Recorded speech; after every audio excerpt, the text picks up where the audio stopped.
저를 봐야 은혜가 됩니다. 우리 중고등부 학생들 오늘 함께 같이 예배를 드리게 돼서 너무 기쁜데, 우리 전도사님이나 우리 목사님, 우리 중고등부 목사님들보다 재미가 좀 없더라도 저를 좀 보고 함께 말씀을 좀 들었으면 좋겠어요. 고맙습니다. 지금까지 우리가 주일 오후 예배 시간에 성경에 대해서 함께 살펴봤습니다. 우리가 신앙생활 하는 데 있어서 우리의 신앙생활의 기준이 무엇인가, 어디에 맞추어서 우리가 신앙생활을 해야 할 것인가, 그것은 바로 성경 말씀에 따라서 우리가 신앙생활 해야 된다고 하는 것을 매 주일 오후 작년 2015년 12월 첫 주부터 시작해서 여러 번에 걸쳐서 이 주제를 가지고 계속해서 우리가 살펴봤습니다. 이 시리즈를 통해서 하나님의 말씀인 이 성경 말씀은 66권만이 하나님의 말씀이고, 여기에 무엇인가를 더하거나 여기서 빼서도 안 되고, 이 성경을 통해서 우리는 하나님의 뜻을 알 수가 있고, 하나님께서 우리가 알기를 원하는 것은 이 성경 말씀 가운데 충분히 다 기록했기 때문에 우리가 신앙생활을 해나가면서 다른 어떤 것에 의존해서 신앙생활을 할 것이 아니라 성경 말씀에만 의존해서, 하나님 말씀에만 의존해서 신앙생활을 하는 것이 옳다고 하는 것을 우리가 지금까지 살펴보았습니다. 오늘부터 시작해서 이제는 주제를 하나 더 바꾸어서 하나님에 대해서 배워보는 시간을 가지려고 합니다. 하나님이 어떤 분이신가? 우리가 지금 하나님을 믿고 있는데, 우리가 믿고 있는 그 하나님은 어떠한 하나님인가에 대해서 아는 것은 정말로 중요합니다. 하나님이 어떤 분인가 모른다고 하면 어떻게 될까요? 하나님이 어떤 분이신지 잘 모르면 어떻게 될까요? 몰라도 괜찮을까요? 하나님이 어떠한 분이신지, 무엇을 기뻐하는지, 하나님은 어떤 성품을 가지고 계시는지 하나님에 대해서 잘 모르지만 그저 하나님만 우리가 열심히 섬긴다고 한다면 하나님께서 내 마음을 알아주시겠지. 내가 열정적으로 주님만 잘 섬기기만 한다면, 방법이 조금 틀려도 하나님에 대해서 잘 모른다고 해도 큰 문제가 없을까요? 놀라운 것은 많은 사람들이 큰 문제가 없을 것이라고 생각하는 경향들이 있습니다. 내가 열정으로 섬기기만 한다면, 내가 뜨겁게 주님을 사랑하기만 한다면, 내가 하나님을 잘 모른다고 할지라도 그게 무슨 상관인가? 더 중요한 것은 내가 열정이 있다고 하는 것이 중요한 것이고, 내가 정말 하나님을 뜨겁게 사랑한다고 하는 것만이 중요한 것이지, 하나님에 대해서 잘 모른다고 하는 것이 그게 큰 문제가 되겠는가, 그렇게 생각하는 경향들이 많이 있습니다. 하지만 성경에서는 그렇게 말씀하고 있지 않습니다. 우리가 잘 아는 것처럼 이스라엘 백성들이 애굽 땅에서부터 나와서 가나안 땅으로 가는 도중에 한 가지 사건이 있었습니다. 그 사건이 무슨 사건이냐면 바로 금송아지를 만들어서 경배하던 그런 사건이 있었습니다. 모세는 시내산에 올라가서 하나님을 만나고 있는 그 사이에 도대체 자신들의 인도자 모세가 사라져버렸다고 하는 그 상황 가운데서 이스라엘 민족들은 우왕좌왕하다가 아론에게 달려가서 아론에게 말하기를, 우리를 위해서 우리를 인도하는 신을 만들어 달라, 금송아지를 만들어 달라고 그렇게 얘기를 해서 그들이 열정을 다해서 많은 금은 부화를 모아다가 그래서 금송아지를 하나 만들었습니다. 지금까지 하나님을 믿고 신뢰하고 따르던 이스라엘 민족들이 왜 갑자기 금송아지를 섬기게 되었는지 이상하지 않습니까? 하나님께서 그들을 구원해내시고 하나님께서 그들을 가나안 땅으로 인도해 주시고 홍해바다를 가르시고 놀라운 일들을 하나님께서 많이 베풀어 주셨는데 왜 갑자기 이스라엘 민족들이 그 하나님을 버리고 금송아지를 섬기기 시작했는지 이해가 되십니까? 여러분들 이해가 납득이 되십니까? 그런데 성경 말씀을 가만히 살펴보면 이스라엘 민족들이 했던 것은 여호와 하나님을 버리려고 했던 것이 아니라고 하는 사실을 알게 됩니다. 그들은 우리는 여호와 하나님 싫다, 우리는 여호와 하나님이 싫기 때문에 이제는 다른 신을 섬겨야 되겠다, 그런 마음이 있어서 금송아지를 만든 것이 아니라 그들은 여호와 하나님을 섬겨야 되겠는데 여호와 하나님이 어떤 하나님인가? 여호와 하나님을 섬기고 싶은데 여호와 하나님을 어떻게 섬겼으면 좋겠는가? 금송아지를 만들어 놓고 이 금송아지야말로 여호와 하나님이라고 생각했던 겁니다. 그들이 하나님에 대해서 제대로 배운 것이 없어서 하나님이 어떠한 분이시며 어떠한 것을 원하시고 무엇을 기뻐하시고 무엇을 좋아하시는 하나님인지 알지 못해서 자신들은 여호와 하나님을 섬긴다고 생각하고 여호와 하나님께 경배하기 위해서 만든 것이 금송아지를 만들어 놓고 이 금송아지야말로 우리를 저 애굽 땅에서부터 우리를 건져낸 여호와 하나님이 바로 이 금송아지라고 선포하면서 금송아지가 마치 여호와 하나님인 줄 알고 경배하기 시작했다고 하는 것입니다. 출애굽기 32장의 말씀을 보면 이렇게 기록합니다. 출애굽기 32장 4절 5절 말씀입니다. 아론이 그들의 손에서 금고리를 받아 부어서 조각칼로 새겨 송아지 형상을 만드니 그들이 말하되 이스라엘아 이는 너희를 애굽 땅에서 인도해낸 너희의 신이로다 하는지라.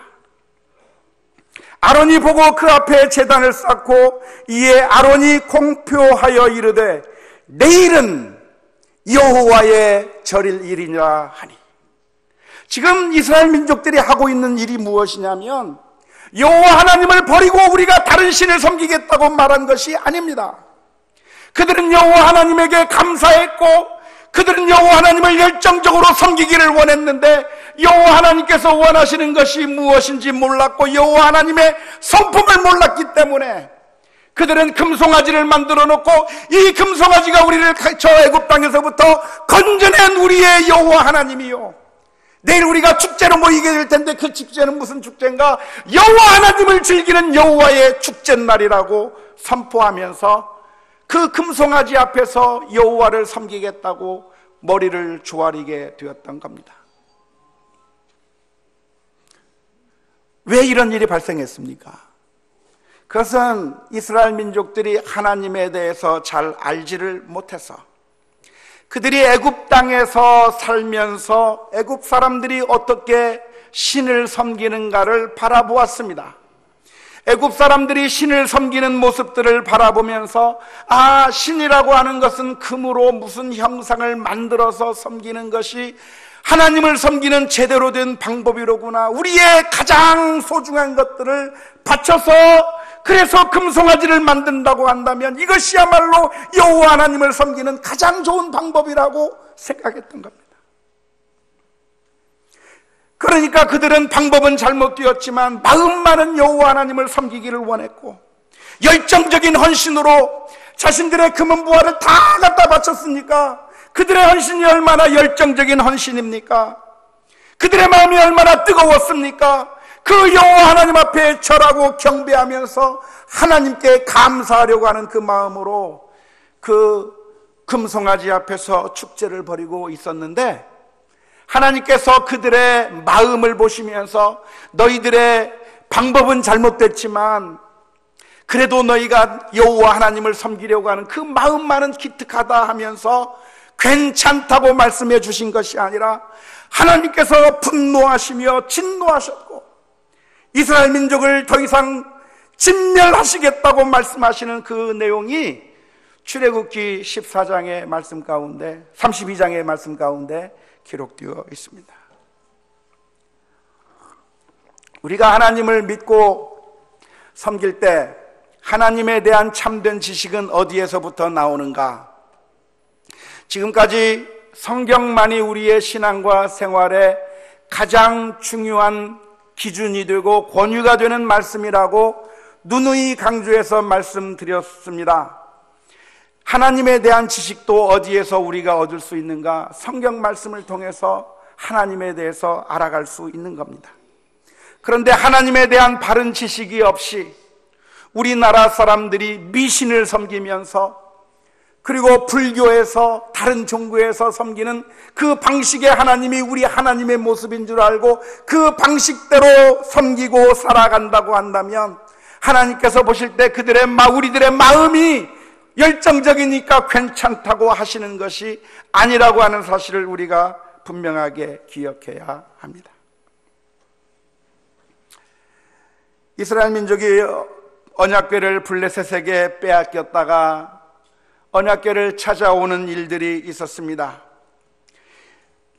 블레셋 땅에서 있었던 그 언약궤를 예루살렘으로 다시 가져오는 그 과정 가운데 그 언약궤를 그 수레에 싣고 가고 있는 그 과정 가운데서 소들이 펄쩍 뛰는 바람에 하나님의 궤가 땅바닥에 떨어질 위기 가운데 처하게 됐습니다. 언약궤가 땅에 떨어지려고 하는 그 순간에 거기에 아주 믿음이 좋은 한 청년이 나섰습니다. 그 사람의 이름은 웃사라고 하는 사람이었습니다. 그 웃사라고 하는 사람은 하나님의 언약궤가 그 수레 가운데서 떨어지려고 하는 그 순간에 정말 잽싸게 달려가서 그 언약궤를 보호하기 위해서 그 언약궤를 붙잡고 땅에 떨어지지 않도록 철저하게 막아서는 그런 놀라운 헌신을 웃사가 보여주었습니다. 그 웃사의 마음을 여러분들이 이해하시겠습니까? 다른 사람들이 그저 수수방관하고 아는 척도 하지 아니하고 방관자의 삶을 살아가고 있을 때 웃사라고 하는 이 사람만큼은 다른 사람들보다 먼저 튀어나가서 언약궤가 땅바닥에 떨어지는 그 모습을 참을 수가 없어서 가장 먼저 뛰어가 그 언약궤를 붙잡아 언약궤를 세우는 그 열정을 여러분들 이해하시겠습니까? 정말 착한 청년이 아닐 수가 없습니다.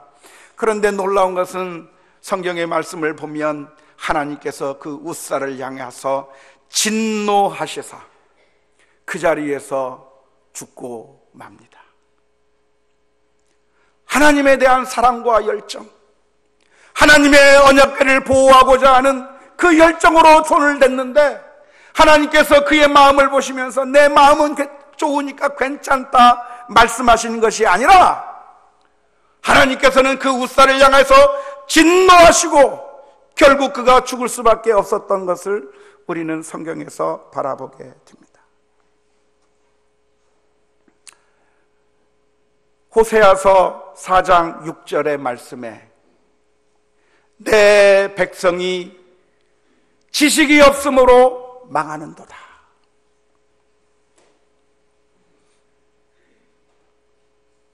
맞아요. 무식해서 망하는 거예요.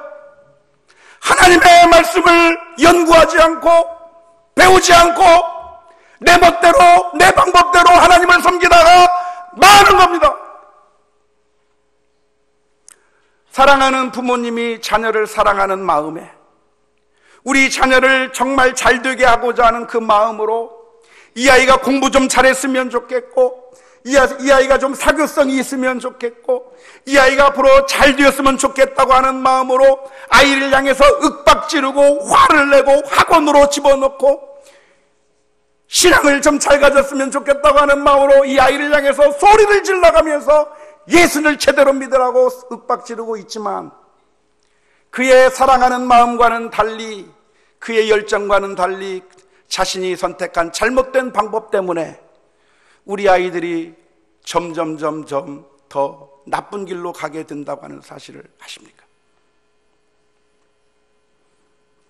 우리가 하나님에 대해서 제대로 알아야 합니다. 따라서 우리가 하나님의 말씀, 우리의 신앙과 생활에 최고의 기준인 하나님의 말씀을 연구하면서 이 말씀 앞에 무릎을 꿇고 하나님께서 우리에게 어떻게 말씀해 주신가를 배우면서 하나님께서 원하시는 말씀을 배우는 가운데 하나님을 제대로 믿고 섬기는 귀한 믿음의 역사가 나타날 수 있기를 주님의 이름으로 축원합니다. 우리는 하나님에 대해서 제대로 어떻게 배울 수 있습니까? 오직 성경에서 배울 수 있습니다. 출애굽하던 이스라엘 백성들은 어디서 하나님에 대한 개념을 배웠습니까? 애굽 땅에서 이방 신상을 섬기는 모습을 보고서 배웠습니다. 그들이 우상을 섬기는 모습을 보면서 하나님은 그렇게 섬기는 것이라고 배웠다가 잘못 생각하고 잘못 경배하다가 결국 이교 사상으로 하나님을 섬기다가 그들은 망하게 될 위치에 처하게 됐던 겁니다. 앞으로 몇 주간에 걸쳐서 하나님에 대해서 살펴보게 될 텐데 하나님에 대한 바른 성경적인 가르침을 우리들이 깨닫고 바른 신앙생활을 해나갈 수 있기를 주님의 이름으로 축원합니다. 먼저 이 시간에 살펴보고 싶은 것이 있다고 한다면 하나님은 어떤 분이신가? 첫 번째로 하나님은 존재하시는 하나님. 하나님은 존재하십니까? 존재하지 않으십니까? 존재하시는 하나님이에요. 존재하시는 하나님. 너무나도 간단하고 너무나도 분명한 이 사실을 오늘은 한번 정확하게 짚고 넘어갔으면 좋겠습니다. 이 세상 사람들은 말합니다. 하나님은 존재하는 것이 아니라 사람들이 상상 속에서 만들어낸 허구에 불과한 것이고 두려움 가운데서 신이 있는 것이라고 그렇게 만들어냈다라고 생각하는 경우가 많습니다. 하지만 성경은 우리를 향해서 분명하게 말씀합니다. 성경은 하나님이 존재하신다고 하는 것을 증명하려고 들고 있지 않고 오히려 하나님이 계시다고 하는 사실을 전제하면서 우리에게 말씀하고 있습니다. 하나님은 태초에 하나님께서 천지를 창조하셨다고 하는 이 말씀과 더불어서 성경은 시작되고 있는데 아마 여기에 계신 모든 분들은 하나님께서 존재하신다고 하는 사실을 분명하게 믿는 줄로 생각하고 정말 기쁘고 감사하게 생각합니다. 하나님이 계시다고 하는 사실을 증명하는 것은 사실 쉬운 일이 아니기도 하고 한편으로는 가장 쉽기도 합니다. 그러나 오늘 이 시간에 우리가 한번 생각해 보아야 될 것이 있다고 한다면 하나님께서 정말 존재하시는가? 이것은 증명하는 것은 어떻게 가능할 것인가? 사실 하나님이 계시다고 하는 것을 증명하는 것은 가장 쉽습니다. 왜 쉬운가요? 왜냐하면 우리들의 마음에 이미 하나님이 계시다고 하는 증거들이 다 살아있기 때문에 그렇습니다. 마치 공기가 있다고 하는 것 다 알고 계십니까? 공기가 있습니까? 없습니까? 있어요. 빛이 존재하고 있습니까? 없습니까? 있어요.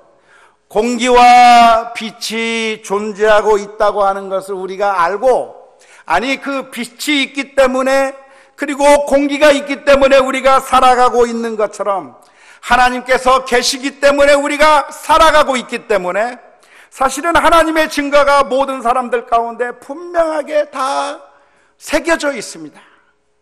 이미 하나님이 계시다고 하는 사실이 모든 사람들의 마음속에 가득가득 채워져 있습니다.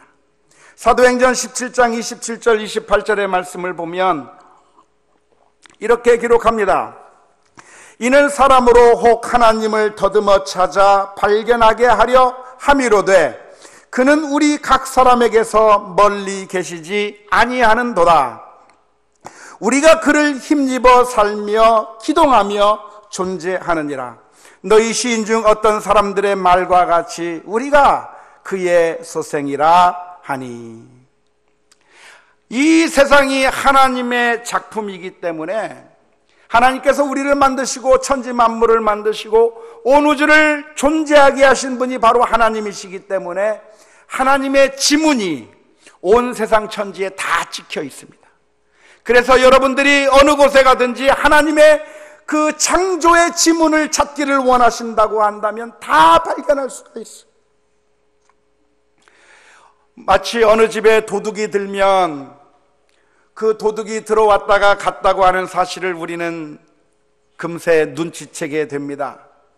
도둑이 아무리 조심한다고 할지라도, 아무런 증거를 남겨놓지 않으려고 한다고 해도 결국 도둑의 그 증거들이 그 집안에 가득 남겨져 있어서 과학수사대가 와서 수사를 하게 되면 매 같은 눈으로 그 증거들을 하나씩 둘씩 확보해서 범인이 누군가 하는 것을 정확하게 밝혀내듯이, 하나님께서 이 세상에 오셔서 이 세상을 만드시고 이 세상을 창조하시고 하나님께서 우리를 창조하셨기 때문에 하나님의 지문이 남아있지 아니할 수가 없는 것이고, 따라서 우리는 우리를 보면서, 세상을 보면서 하나님을 잘 알 수가 있습니다.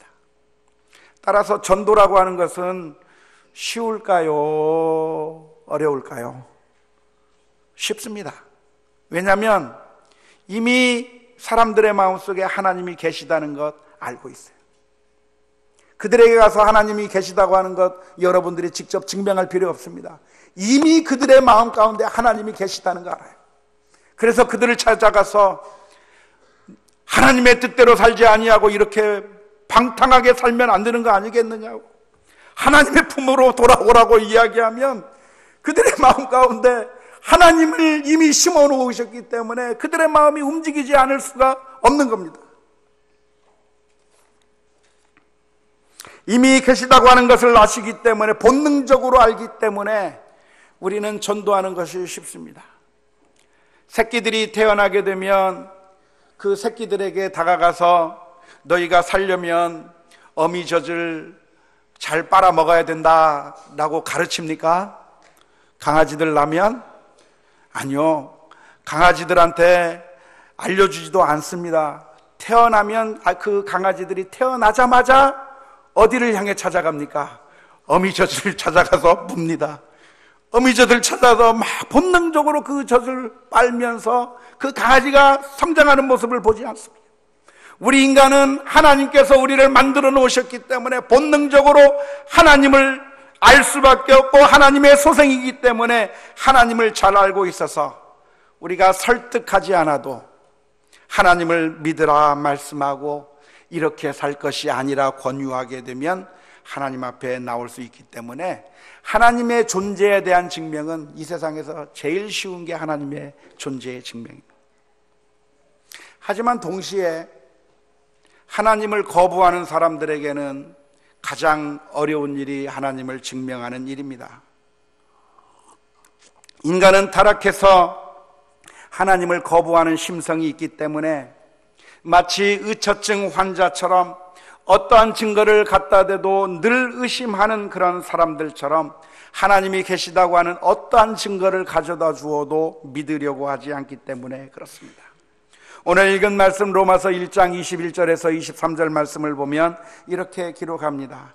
하나님을 알되 하나님을 영화롭게도 아니하며 감사하지도 아니하고 오히려 그 생각이 허망하여지며 미련한 마음이 어두워졌나니 스스로 지혜 있다 하나 어리석게 되어 썩어지지 아니하는 영광을 썩어질 사람과 새와 짐승과 기어다니는 동물의 모양의 우상으로 바꾸었느니라. 예수님께서 오셔서 기적을 행해 주셨지만 믿지 않았습니다. 선지자들이 와서 기적을 보여주었지만 사람들은 거부했습니다. 믿지 않겠다고 결심하면 그 어느 것도 증명이 되지 않는 겁니다. 하지만 우리가 믿지 않는다고 해서 하나님의 존재가 사라지는 것이 아니라 우리가 하나님을 믿는 것이 현명하다고 하는 사실을 인정하고 믿음의 길로 나가야 하는 것입니다. 파스칼이 도박론을 이야기했습니다. 우리는 하나님이 있는지 없는지에 대해서 지금 확신할 수는 없겠지만 우리가 죽고 난 다음에 하나님이 있든지 없든지 둘 중에 하나일 텐데 우리는 어느 쪽에 우리의 인생을 걸어야 하겠는가? 우리는 하나님이 없다고 하는 것에 우리의 인생을 거는 것이 현명한가? 하나님이 있다고 하는 것에 우리의 인생을 거는 것이 현명한가라고 질문을 던지면서, 만일 우리가 하나님이 있다고 믿었고 하나님이 있는 것에 내 인생을 걸었는데 실제로 죽고 나니까 하나님이 없다고 한다면 손해볼 게 없다. 죽으면 끝이니까. 그런데 하나님이 없다고 생각하고 없는 것에 내 인생에 베팅을 걸었는데, 그런데 죽고 나니까 하나님이 계시다고 하는 사실을 발견하게 된다고 한다면 그건 엄청난 손해가 아닐 수 없다고 말하면서, 만일 당신이 하나님의 존재에 대해서 확신하지 못한다면 차라리 하나님이 계시다고 하는 쪽에 당신의 인생의 모든 것들을 걸어라고 그렇게 이야기한 적이 있습니다. 안타깝게도 사람들은 하나님이 없다고 하는 것에 베팅을 걸 때가 너무나도 많은데, 성경은 그런 사람을 가리켜서 어리석은 사람이라고 말하고 있습니다. 아쉬운 것은 하나님에 대한 증거를 내놓으라고 말하면서 하나님에 대해서는 못 믿겠다고 말하는 사람들이, 이 세상의 헛된 것들은 어쩌면 그렇게 철석같이 믿는지 몰라요. 돈이 우리를 행복하게 해준 역사가 없건만 돈이 우리를 행복하게 해줄 줄 알고 우리들의 인생을 거기에 걸고 있고, 명예와 권력을 추구하면서 그것이 우리를 행복하게 해주는 것냥 그것을 추구하며 살아가는 것이 우리 인생들의 어리석음이라고 말할 수 있습니다. 우리는 하나님에게 우리의 인생을 거는 것이 옳습니다. 시편 146편 3절서부터 5절의 말씀 가운데 기록합니다. 죄인들을 의지하지 말며 도울 힘이 없는 인생도 의지하지 말지니 그의 호흡이 끊어지면 흙으로 돌아가서 그날에 그의 생각이 소멸하리로다. 야곱의 하나님을 자기의 도움으로 삼으며 여호와 자기 하나님에게 자기의 소망을 두는 자는 복이 있도다. 존재하시는 하나님, 그 하나님을 믿고 의지하는 가운데 평생토록 하나님께서 주시는 은혜와 축복 가운데 살아가는 우리 모두가 다 될 수 있기를 주님의 이름으로 축원합니다. 기도하겠습니다. 하나님